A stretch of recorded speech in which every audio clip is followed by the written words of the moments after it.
Hi, loves. Welcome to a new episode of the AW Confidential podcast. Today's guest is proof that resilience doesn't just happen, it's earned. Myrna Cabello is an award winning artist, powerhouse Latina, and woman who faced the unimaginable when Bell's palsy threatened to silence her voice and her craft. But instead of retreating, she rewrote the script from sharing the screen with one of our favorites, Jon Hamm, as Esperanza on Apple TV's Your Friends and Neighbors, to being honored with her own day in Austin. This is a woman who's turned pain into power and legacy into truth. Hello, Midna. Oh, Live. Oh my God.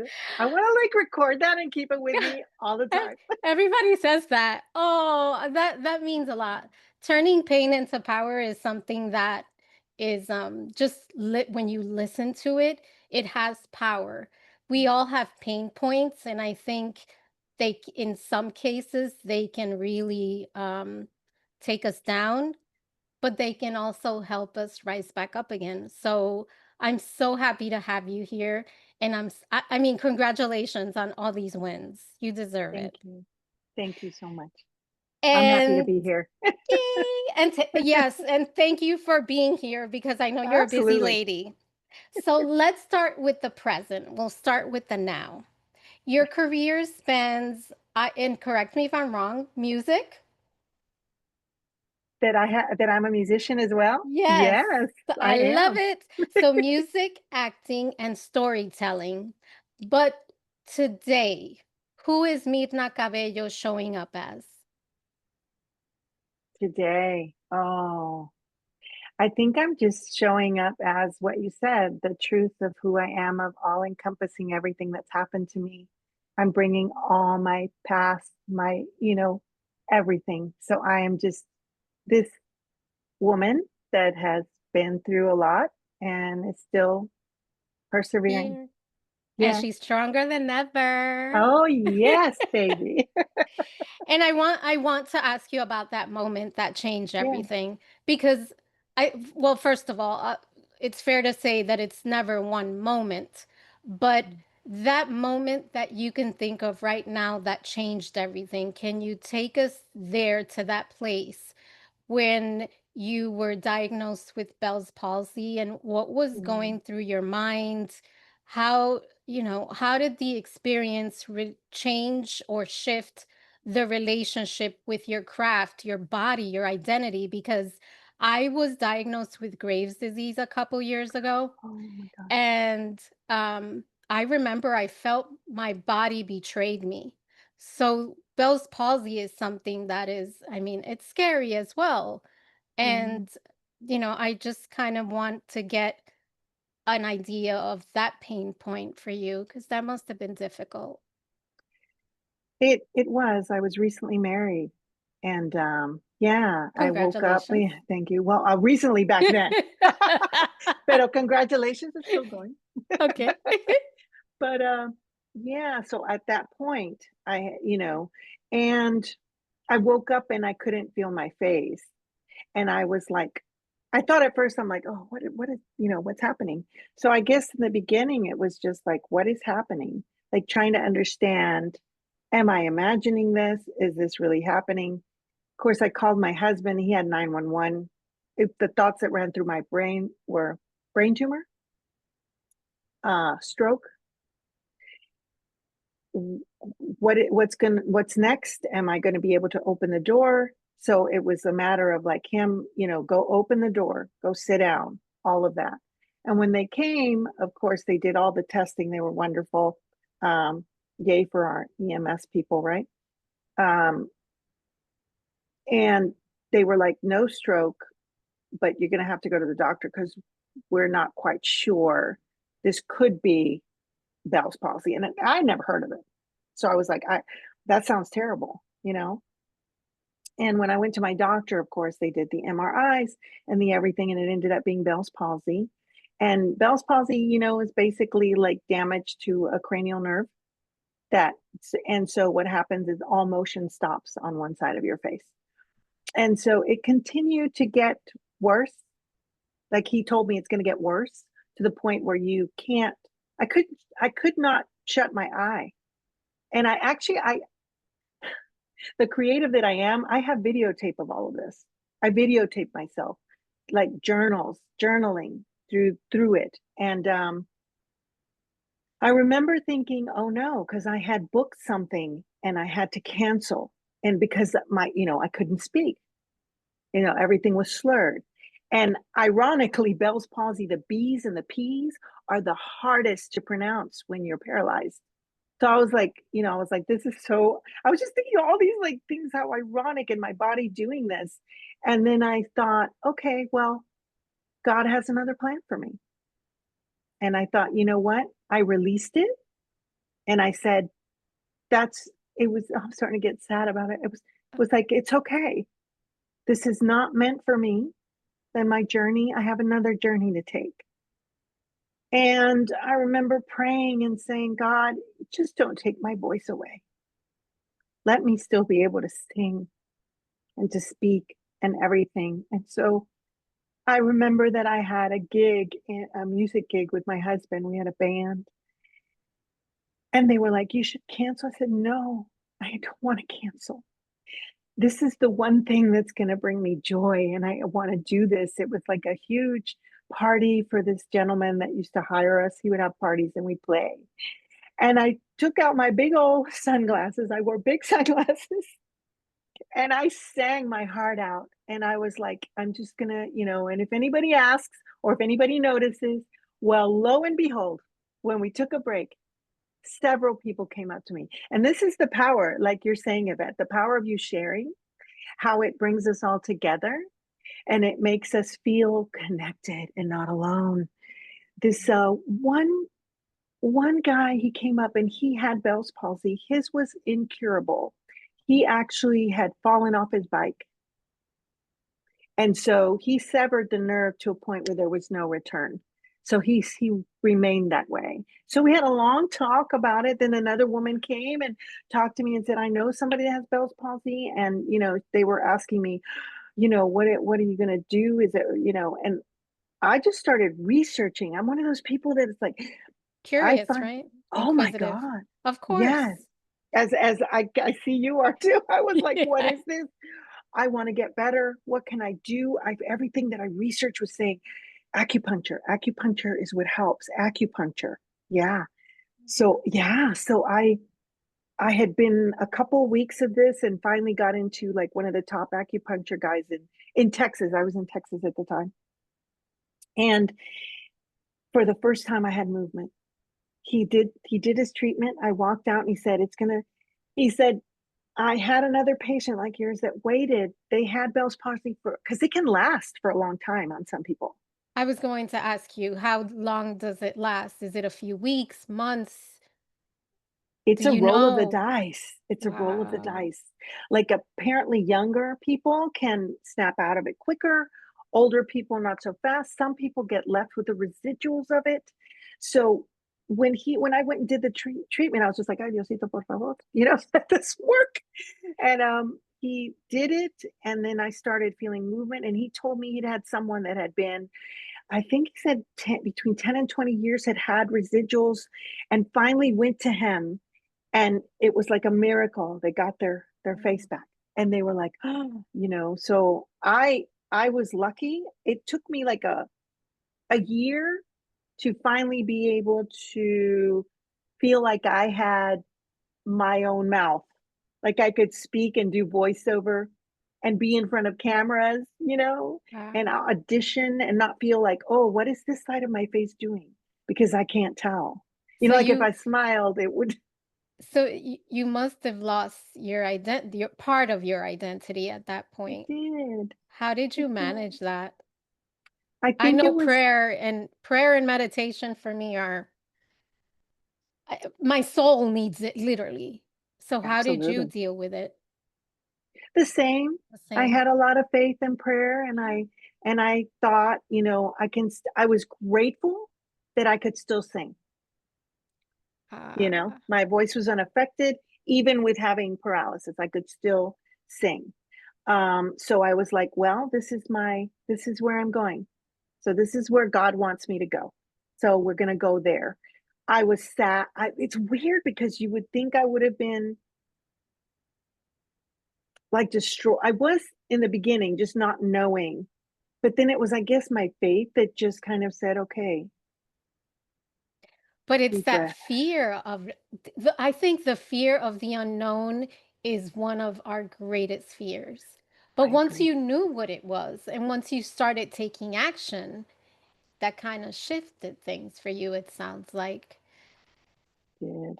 It Yeah. did, and it made me really appreciate, like, today, when I look in the mirror, I'm like, "Oh, thank you, face. Thank you, everything that moves," and, like, just grateful every day that that you have movement. We don't know, like, you know what I mean? When you wake up, you don't like, that was a waking up and, like, my life And has you changed. just woke up one day and there was no onset, no Nothing, trigger. nothing, and, Well, we're I wrote a song. grateful. uh Yeah. You I wrote a did. song called this is crazy. Do you mind? I'm like, "Do you mind?" I could No, talk no. forever, so you tell me, like, No. oh my gosh. So, like, I wrote this song called Answers, and it's Okay. about losing a part of yourself. And yes, and it's about the dying of one's sense of who we are or a part of ourselves, and how we, how we cope with that, and also just being grateful for the journey that we get taken onto. Lo and behold, I had no idea that one of my favorite aunts had passed away during that time in Mexico.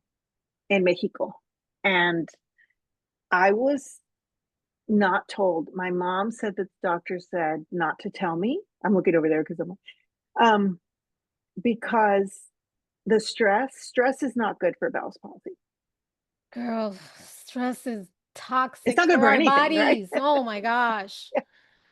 Yeah. So Oh, they didn't tell me, and this song happened to really just hit when I sang it for my family. They all burst out in tears because it had double meaning for them because we had just lost a great, wonderful, beautiful aunt.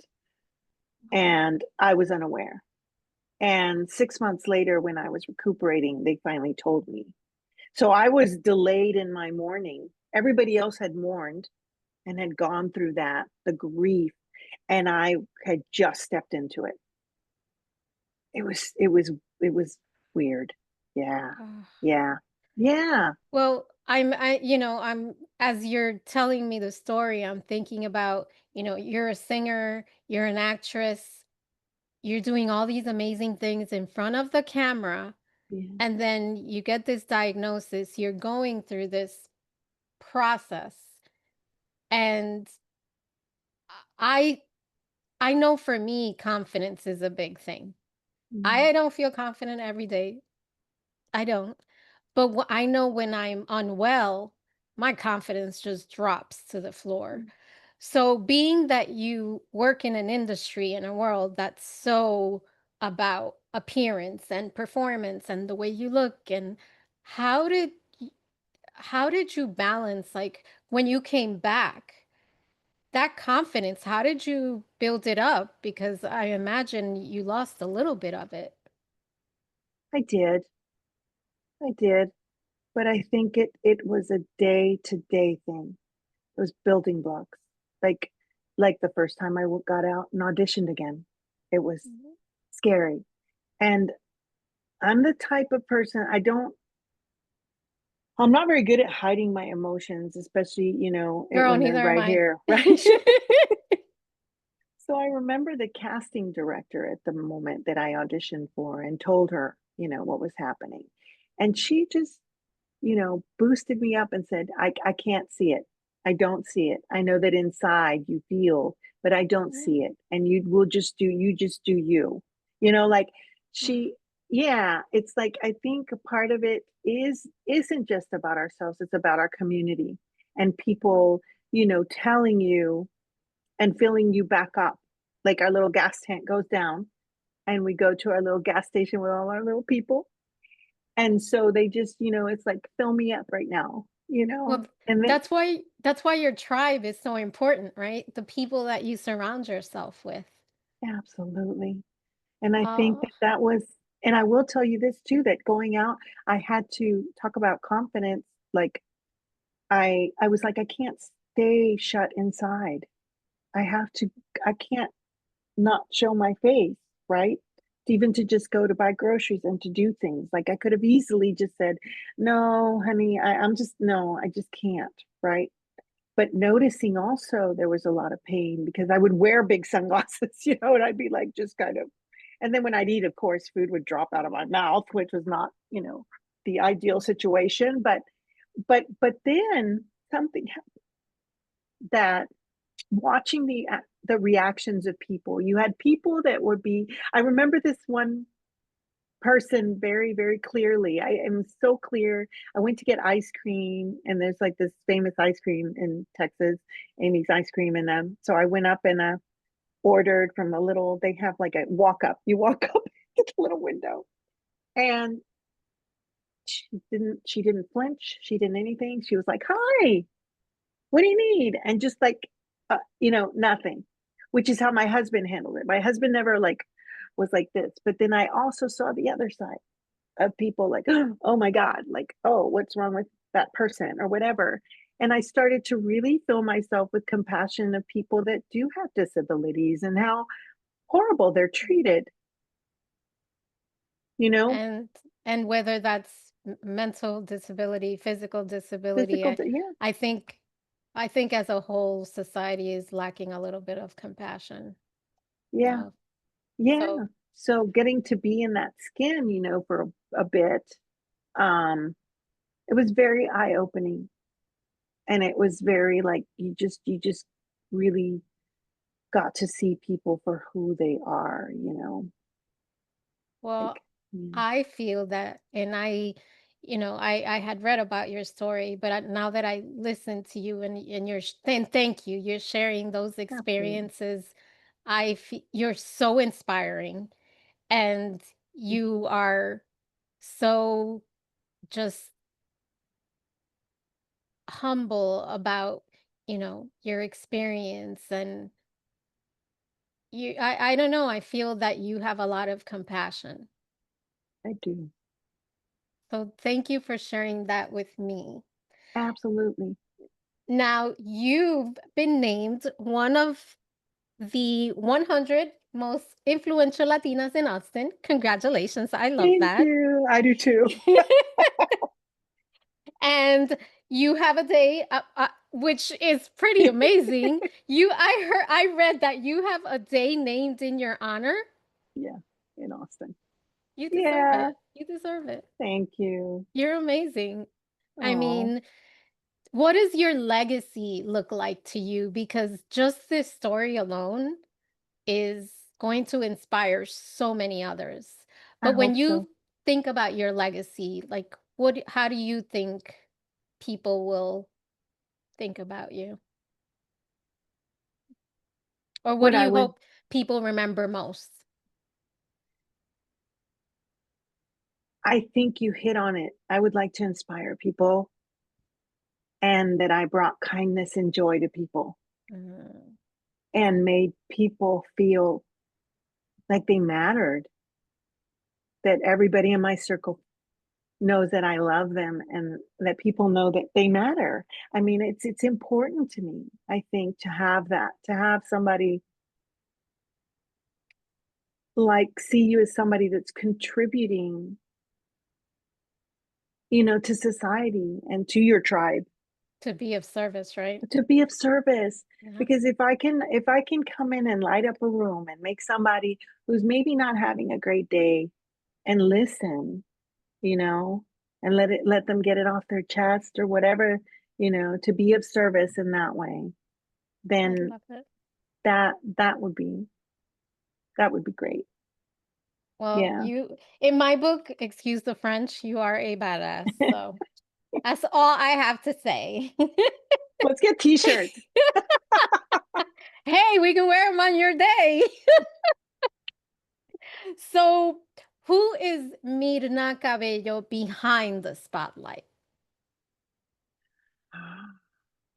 She is Myrna Cabello is somebody that's always striving to learn. I love learning. I love it. I love just like I said, Googling and learning about things and everything, even in the roles that I get. It's always exciting to me, like if I'm playing a doctor or even a voiceover where I'm doing something that I don't know particularly, to research and learn about it. I love I it. love learning, always learning about people and different, yeah, anything and I love everything. that. Yeah. So now I'm going to get to the good stuff. I mean, that Ooh. was good, but that was personal. What was it like to work with Jon Hamm? Oh my God. So I was on that set. It was, you know, being on a show with that caliber of talent I know. blows your mind, you know? And it's Yeah, interesting. I mean, it's Amanda Peet, Amy Carrero, Yeah, Dominican, love, I love Mark her. Tallman. I mean, it's Olivia Munn. Olivia Munn. I mean, Oh, the talent is just it's, oozing in talent. mhm. Yourself, of course. Oh, thank How you. did you feel? Did it feel surreal? Did it feel like, wow, I've arrived? Like after going through all the turmoil and getting to that moment, what did it Yeah. feel like? I think it's still surreal. I think it's that Ah, I think for me, like, it takes a moment for things to sink in because I also, it is a job. It's a craft, it's a job, it's a thing you report, you gotta do just like, mm, anybody else, you gotta do your job when you get there, right? So it's, I first and foremost think of that, and I think, this is weird because 'cause I'm discovering stuff as I'm talking to you. I'm like, "Oh my god." Like, I feel like I'm in therapy right now. there was a guest that said that to me. He was like, "I feel like I'm sitting down with Oprah. Like I'm in therapy." Like, well, I hope that's good. Yeah, it's like I think that maybe I do that too, is just to not become overwhelmed, like knowing, if I what it's like snow skiing. When you're snow skiing, if you look at the big mountain, you can lose your footing, Oh, right? But if you yes. just focus on the path you're on and just ski down, then it's That's true. manageable, right? I So it's love like if that. yeah, so if and Yeah, this happened to me one time. I I got on a love slope I shouldn't have, and that was not fun. But but it's yeah, I think my coping mechanism is to just understand there's a mountain with all these amazing actors, but also understand that I've got my slope that I need to focus on. So if I focus on that and do a really great job, then I am deserving, of being here. If I do it. my job and my craft and I bring everything with me that I've learned so far, then yeah, I belong on Because that you're mountain. one of, a few Latinos on I this know. screen, and it's pretty special. I mean, watching, I mentioned it to you, and seeing you see yourself, you see another Latino, you're like, wow, this is super cool. And I Yeah, tend to support those shows a lot more because you want to support. So, congratulations. I hope to thank see a you. lot more of that, a lot more of you. I Now, can't say anything. I Go won't ahead. ask. I won't ask. But AW is all about truth, unfiltered. So, I love it. what's one truth that you have learned through your journey that you wish more women, especially Latinas, understood about healing and reinvention? Because you have done so much of both. Oh, oh, wow, that's a big task. Just one truth you've learned. One truth. I don't think I can narrow it down to one truth. I think never you have one life. Mm, Live your truth in your life, wow. not anybody else's. So listen to your inner voice and your intuition. And if it's telling you, I need a shift right now, or I need to refocus, or I need, whatever, a break, or I need to just not worry about it right now. That's important too, to let Yeah. things go, to just go, this is a time for me to just heal, to be quiet, and to listen. And that's okay too. All of it. Yeah. There's no I can't top that.